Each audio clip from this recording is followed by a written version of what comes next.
नमस्कार. नागरिकत्व म्हणजे नक्की काय? हा फक्त एक कायदेशीर शब्द आहे की यामागे काहीतरी खोल अर्थ दडलेला आहे? आज आपण नागरिकत्वाची संकल्पना एका वेगळ्या दृष्टिकोनातून पाहणार आहोत.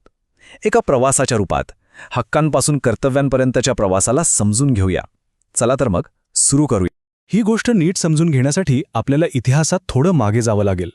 बघा, 1947 पूर्वी आपण ब्रिटिश साम्राज्याची प्रजा होतो. प्रजा म्हणजे काय? तर केवळ राजाच्या किंवा शासकाच्या अधीन असलेली व्यक्ती. पण स्वातंत्र्य मिळाल्यानंतर आपण स्वतंत्र भारताचे नागरिक झालो. आता ऐकायला हा बदल खूप साधा वाटतो नाही का? पण खरं सांगायचं तर ही एक खूप मोठी वैचारिक क्रांती होती. प्रजा असण्यापासून नागरिक होण्यापर्यंतचा हा जो प्रवास आहे ना, तो म्हणजे अधिकार आणि स्वयंशासनाच्या दिशेने टाकलेले एक अत्यंत महत्त्वाचं पाऊल होतं. तर मग नागरिक असण्याचा नेमका अर्थ काय होतो? आजच्या काळात त्याची ओळख कशी ठरते? आधुनिक व्याख्येनुसार नागरिक म्हणजे त्या राज्याचा एक पूर्ण आणि स्थायी सदस्य. महत्त्वाचं म्हणजे हे नातं एकतर्फी नाहीये, ते दुतर्फी आहे. यात पहिली गोष्ट आहे तुमची राज्याप्रती असलेली निष्ठा, आणि दुसरी गोष्ट म्हणजे राज्याकडून तुम्हाला मिळणारे नागरी आणि राजकीय हक्क आणि सोबतच संरक्षण. म्हणजेच व्यक्ती आणि राज्य हे एका खास नात्याने, एका सामाजिक कराराने एकमेकांशी जोडलेले असतात. ठीक आहे, पण नागरिक असण्याचे प्रत्यक्ष फायदे काय आहेत? म्हणजे रोजच्या जीवनात यामुळे नेमका काय फरक पडतो? चला तेच पाहूया. नागरिक म्हणून मिळणारे फायदे खूपच महत्त्वाचे आहेत. म्हणजे अगदी राष्ट्रीय सुरक्षेपासून ते कायदा आणि सुव्यवस्थेच्या अंतर्गत शांततेने जीवन जगण्याच्या हक्कापर्यंत सगळं काही यात येतं. शिक्षण, आरोग्य यांसारख्या कल्याणकारी योजनांचा लाभ घेता येतो. पण यातले सर्वात महत्त्वाचे हक्क कोणते असतील तर ते आहेत राजकीय हक्क, म्हणजे मतदानाचा हक्क आणि निवडणूक लढवण्याची संधी. यामुळे आपण देशाच्या निर्णय प्रक्रियेत थेट सहभागी होऊ शकतो. इतकंच नाही तर राष्ट्रपती, पंतप्रधान किंवा सर्वोच्च न्यायालयाचे न्यायाधीश यांसारखी सर्वोच्च पदं भूषवण्याचा अधिकारही फक्त आणि फक्त नागरिकांनाच असतो. आणि या सगळ्या हक्कांमध्ये ज्यांना आपण किंग म्हणू शकतो ते म्हणजे आपले मूलभूत हक्क. भारतीय संविधानाने प्रत्येक नागरिकाला दिलेली ही सर्वात मोठी हमी आहे. खरं तर हेच नागरिकत्वाच्या संकल्पनेचा मूळ आधार आहेत, त्याचा कणा आहेत. नागरिकत्वाची संकल्पना आणखी स्पष्ट करायची असेल तर एक उत्तम मार्ग आहे, तो म्हणजे नागरिक आणि विदेशी व्यक्ती यांच्यात नेमका काय फरक असतो हे समजून घेणं. हा तक्ता बघितला की फरक अगदी स्पष्ट होतो. नागरिक हा देशाचा कायमस्वरूपी सदस्य असतो, तर विदेशी व्यक्ती ही तात्पुरती रहिवासी असते. नागरिकाला मतदानाचा, निवडणूक लढवण्याचा पूर्ण राजकीय हक्क असतो, जो विदेशी व्यक्तीला अजिबात नसतो. निष्ठेचा मुद्दाही महत्त्वाचा आहे. नागरिक आपल्या देशाशी पूर्णपणे निष्ठावान असतो, तर विदेशी व्यक्ती ज्या देशात तात्पुरती राहते तिथल्या कायद्यांचं पालन करते. आणि एक अत्यंत महत्त्वाचा फरक म्हणजे कोणत्याही नागरिकाला देशातून सहजासहजी बाहेर काढता येत नाही, पण विदेशी व्यक्तीला मात्र कायद्याच्या चौकटीत राहून देश सोडायला सांगितलं जाऊ शकतं. ठीक आहे, नागरिक कोण, त्याचे हक्क काय हे तर कळलं.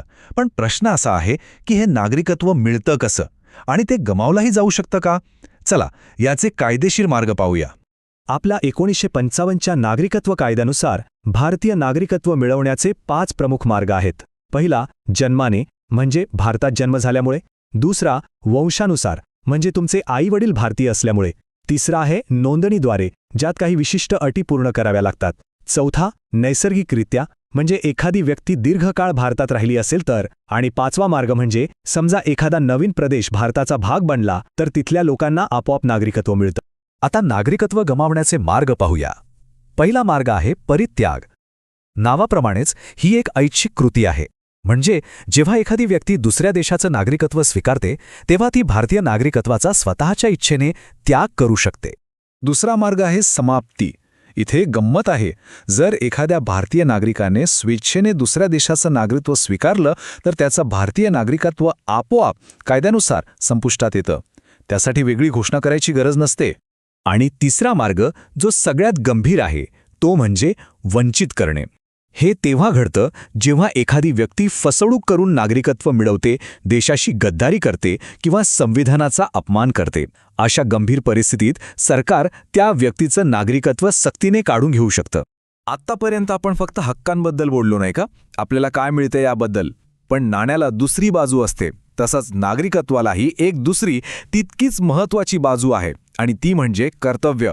एक जबाबदार नागरिक म्हणून काही गोष्टी तर अपेक्षित आहेतच, जसं की कायद्यांचं पालन करणं, संविधानाचा आदर करणं, वेळेवर कर भरणं आणि गरज पडल्यास देशाचं संरक्षण करणं. पण एक चांगला नागरिक होणं म्हणजे फक्त एवढंच नाही. त्या पलीकडे जाऊन भ्रष्टाचार आणि हुंड्यासारख्या सामाजिक कुप्रथांना विरोध करणं, राजकीय प्रक्रियेत सक्रियपणे सहभागी होणं आणि नेहमी वैयक्तिक स्वार्थापेक्षा राष्ट्रहिताला प्राधान्य देणं हे सुद्धा तितकंच महत्त्वाचं आहे. आणि खरं तर हेच या संपूर्ण चर्चेचं सार आहे. हक्क आणि कर्तव्य यांना एकमेकांपासून वेगळं करताच येत नाही. ते एकाच नाण्याच्या दोन बाजू आहेत. एकाशिवाय दुसऱ्याला काहीच अर्थ नाही. चांगल्या हक्कांसाठी कर्तव्यांची पूर्तता करणं हे आवश्यकच आहे. तर मग जाता जाता एक प्रश्न, एक विचार प्रत्येकाने करायला हवा. एका चांगल्या नागरिकाची खरी ओळख कशात आहे? जास्तीत जास्त हक्क उपभोगण्यात की आपली कर्तव्य प्रामाणिकपणे पार पाडण्यात? यावर विचार नक्की करा.